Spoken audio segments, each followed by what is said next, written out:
Hey, leaders, welcome to another episode of Happy Leader Podcast. I am your host, Coach T. Payne, and this is your weekly feeding for happy leading. This week, we're going to talk about how leaders can unintentionally burn out their high performers on their team. Sometimes, if you notice that you have people on your team that are high performers, but maybe they start to disengage, this is not a capacity issue for them. It's probably a leadership issue for you. And I know that might not sound exciting or might not be something we want to hear as leaders, but the truth is, how you lead a high energy, high performing person really matters to their longevity to be able to continue to perform. So, burnout is not always about how much they're doing, but sometimes it's about how they're being led, and more specifically, how you are leading them. How are you using their talent? What kind of demands are you placing on their skills?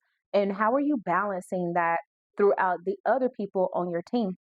So, if you are a leader who are leading people who are high performers, who have lots of output for you, it's one thing to enjoy it, but then the next step in that is really figuring out how do you lead those type of people and how do you continue bringing them up so that they can continue to produce, but not at the expense of their mental, physical, psychological well-being. So as leaders, we need to understand, do we unintentionally cause burnout of our high performers? And the answer in a lot of cases is probably yes. We probably are burning out our high performers because there's a lot of reasons, and I'm speaking from my own experience. But you start to rely on your high performers, people who constantly do what you ask them to do, become your favorite people. They deliver on time, every time, all the time, and you start to know who you can go to in the organization to get things done, and you go to those people. I think that we have to be careful in overusing our trust in people who perform that good because we lead them to their burnout. One of the things that you can do, though, in that case is intentionally redistribute work. Intentionally redistribute work when you find yourself going to your high performers. Now, our high performers are people who don't complain, they always figure it out, they usually have a solution. And so you assume it's all good, right? I go to Jill, Jill performs. I go to Deshaun, Deshaun performs. And so what we're not checking to realize is we're getting the output, but at what expense? And so for us, we need to be careful as leaders to be sure that just because we're getting an output and an outcome does not mean that it's coming at the price that we want to continue to pay. The other thing that happens with our high performers is they get rewarded, right? And we reward them by more work and giving them more of our trust. And that feeds them, right? And they might get some momentum out of that. But just because we're using them for their skill doesn't mean we're really supporting them. And I know that's a hard pill to swallow, but if you're serious about leading, you have to really think about, what am I offering the people who are pouring into my vision and my objectives and my goals? And what am I doing for them? So something I've come to do is to evaluate people's performance in the organization, especially the ones who are constantly in demand. And I'm looking for a couple of things. I'm looking for, are they disengaging, right? Just a little bit less than what they used to.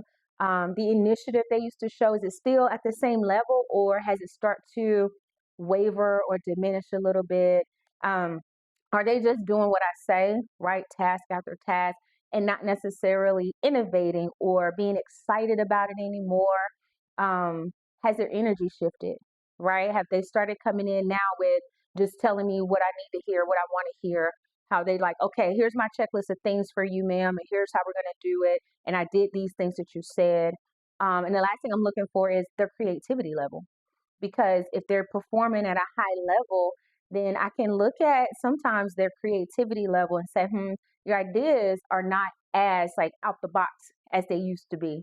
And that gives me some feedback to know, like, maybe I'm overutilizing this high performer. So I don't mean to say this as a like all of y'all do this and not me. As a leader who is a high performer and who moves people quickly, then there's some things about my leadership style that I realized I was in a similar situation with some people on previous teams that I've had. One example was a person who was one of my go-to people. Now, I usually have a lot of go-to people because the teams that I'm with are always like ready to do whatever we need to do. And so in one case, I realized that this one person I noticed I had started relying on her more than other people. And I had to realize that I just started to see that, okay, in evaluating my team, I see that I'm going to her for every single idea that I have in this particular project I'm working. And every time I give her an idea, she comes back with a way of execution and we're vibing. And so the issue was that we were matching each other's excitement and energy and skill and talent. And that made me think things are okay, right? And of course, I do check in on her because I care about you as a person and I do my check-ins and I'm talking. But one of the things that high performers don't do is they don't want to disappoint you, right? And I'm doing both hats. I'm a high performer and I'm also a leader of high performing people. And so I'm speaking from both of those angles. When someone's a high performer, they don't want to tell you that there's something they can't do because some parts of high performers, it's a badge of your own work. It's a badge of who you are, the work that you produce, and that you are the go-to person for people that you admire or value or even just work for. It's a part of you.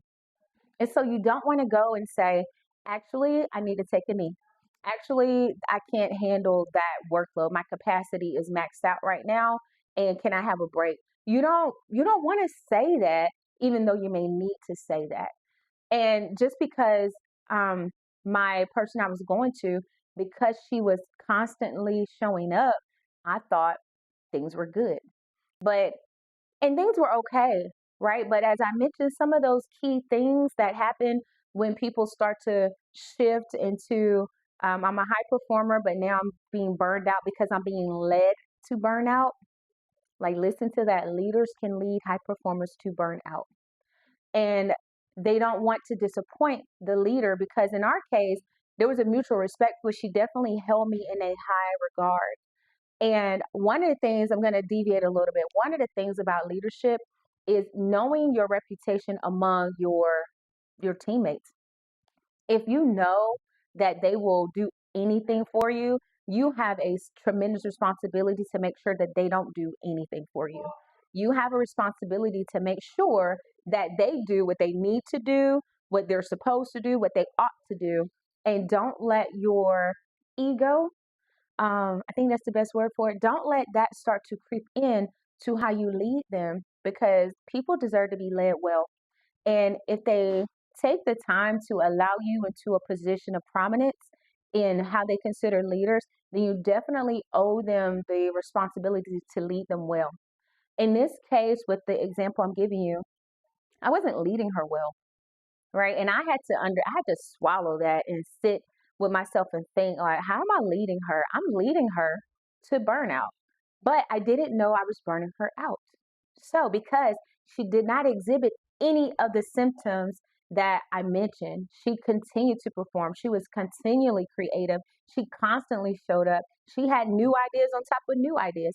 And so all of that was feedback to me that, oh, she got it, right? And because I'm high performing myself, I don't always notice when other people are exhibiting or when other people need a break. Because what I'm motivated by is not the same thing as that motivates the people that I lead sometimes. And what I'm motivated by, it just seems like if it piles up, then I'm like, let's go, go, go. I can handle all of that. Like, put the cape on and let's go. But it's not really a good way to lead other people because part of us leading people who are high performers is to allow them to save some for the next task that they have. Like, you can't take everything from them for your own objectives and your own goals because you're only with people in my line of work, we're only together for a season, right? So I'm not going to be able to lead you for the duration of your career. It's probably for a 2-year stint or maybe 1 year, maybe a few months.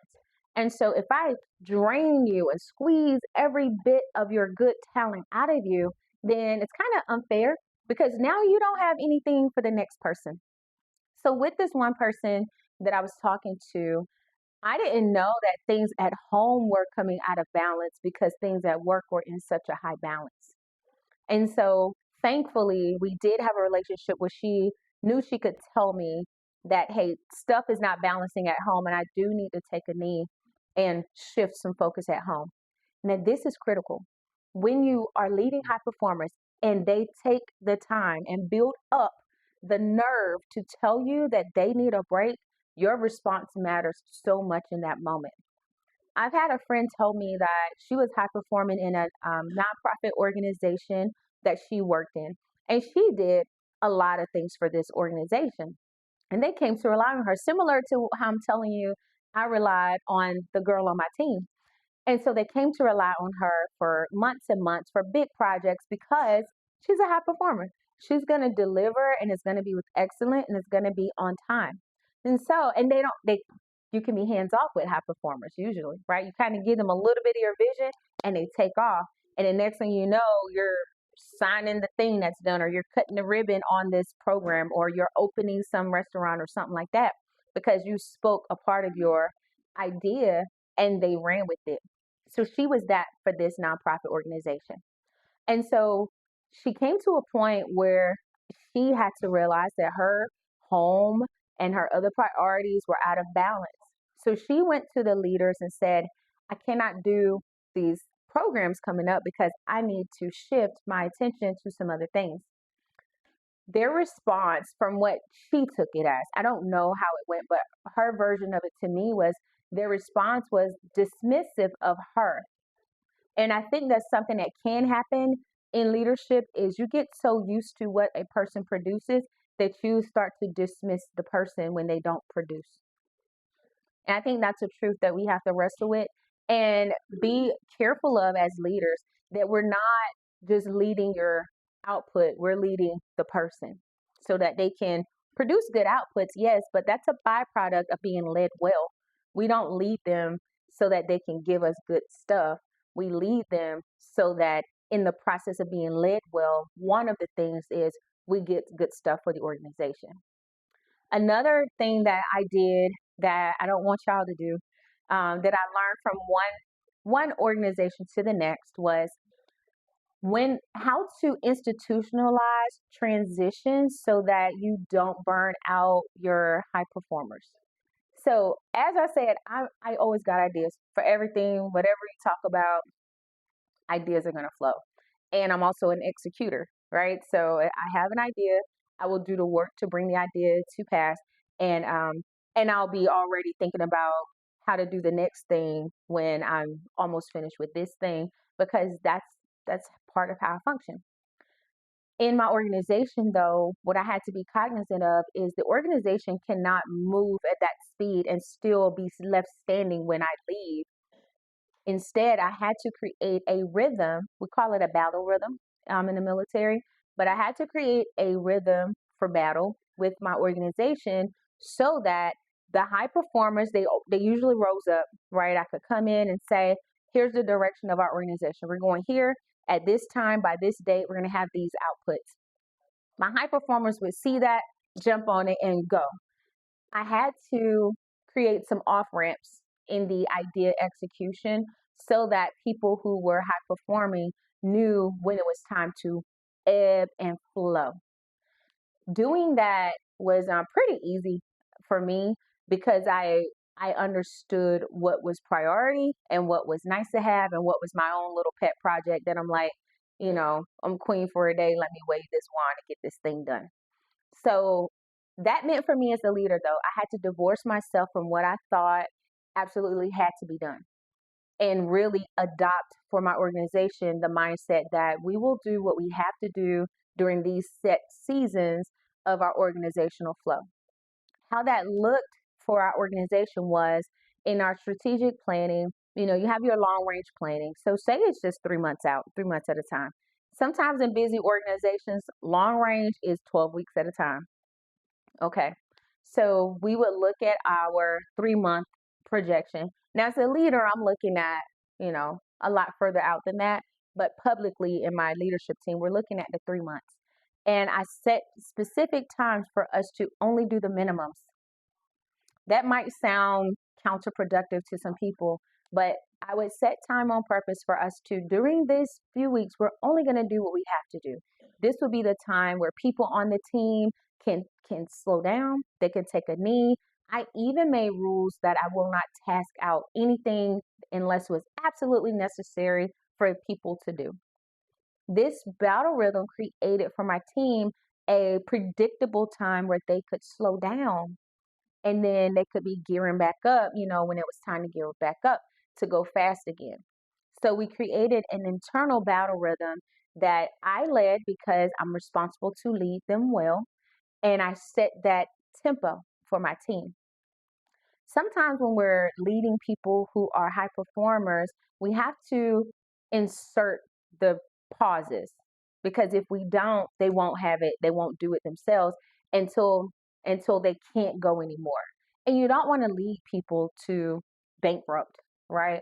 I don't want people on my team to come to me with a full cup and then I empty it out with all of my initiatives, with my ideas, with my excitement for what they do, and I miss the fact that they have to at some point plug back in somewhere and fill back up. So when we're leading high performers, it's not the same as just leading any kind of way. High performers have to be led very intentionally and I think strategically if you want to continue to get outcomes that they can produce. The biggest thing is making sure that you're leading them and not just their talent, right? That's not really leading them well. You will lead them to burnout if you don't lead them intentionally, because by their own nature or their own design, they're going to perform, right? So now it's up to you to determine how you want the performance to look. What are you going to do for them so that they can continue to perform? It's like any other machine that you have. You unplug it sometimes. Like my battery gets hot on my phone, then I unplug it. Sometimes I put it in the refrigerator. I don't know if that's right, but it works. But I have to let my phone disengage from all the apps that are running, from all of the things I'm telling it to do. I got Chat GPT, I got Group, I got Facebook, I got Instagram, I got my 14 windows of Google open, I got documents that I'm just constantly working that phone because it can produce. But if I don't intentionally turn my phone off every couple days, let it sit for a few minutes and just let it not be in demand, then it will tell me by running hot that I have to shut down. And then I have no choice but to shut the phone down. And if you mirror that to people, right, if machines need a break and they don't have any emotions or any of the other human things, then why would we not think that our high performers need a break? And as the one who is leading, it's our responsibility to insert the break so that they shouldn't have to ask for a break. They shouldn't have to tell you that they're coming to, the end of the wicker on the candle, that they're burning at both ends.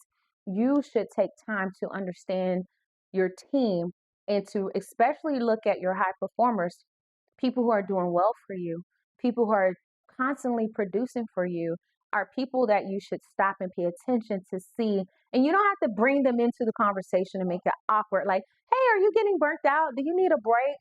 No, this is for you to do internally. I talked before about having some space on your calendar just for thinking about your team. If you're leading people, you should be thinking about them. Where am I taking these people? Where are they going to go? How far can I realistically take them before I need to hand them off to another person, another phase, another project, right? And so if you are taking that time to think about the people that you're leading, then this ought to be a natural occurrence for you. You should be thinking about, Tamika is a high performer. How am I leading her though? Am I creating the atmosphere for her to constantly produce because I'm always rewarding her production and I don't give her space for failure? I don't give her extended timelines just because I think that I don't need this thing on the first of the month. Maybe I need it every other month. Am I balancing the frequency that I put a demand on her? Or am I constantly just receive, just getting fat and happy off of her talent, and I'm not regarding the person? So let's agree that as leaders, as good leaders of high performing people, we're going to be intentional about leading them. We will not lead them to burnout, but we will definitely lead them so that they can balance their productivity and that they can feel valued as they do so. And the last thing I want us to do is really think about, do we create the environment for our high performers to tell us that they need a break? If we skipped all of our leadership um, metrics and we did not make the space for them to take a break, do we have a relationship and a culture in our organization where they can tell us that they need a break? And do we know how to respond to that? So I hope this episode has been helpful for y'all. I really enjoyed talking about leading people well, because I think that's like the least you can do as a leader is to be good at it. If you're going to do it, then do it right. But if it's been helpful to you, of course, I want you to like and share and all the algorithm things. But I really would like if you had the conversation with your own team, or even this one, you can have this conversation with yourself. You can get your notebook out and you could take some notes about some of the things that you're getting from your team and list out who your high performers are and how am I leading this person by name? How am I leading them? And do they need something different from me now that I recognize that they are one of the high performers in the unit? And I'll tell you that giving them awards is not enough. That might not be what they need. They might need a break. They might need you to say, hey, I need you to teach this other person a little bit of how you do things because I do want to distribute the work between them, right? They might need you to look at the people who are underperforming and to put some fire under them, which we could talk about that in a different episode. But I would really like if you would take the time to let this episode kind of evaluate you and see if where there's places in how you're leading your high performers that you could adjust so that those people could be good, right? And of course, share and subscribe and come back next week for us to talk again about how we can lead better, healthier, happier from our happy place, because leadership should make you happy. So thanks for joining me in this episode. Until next week, happy leading.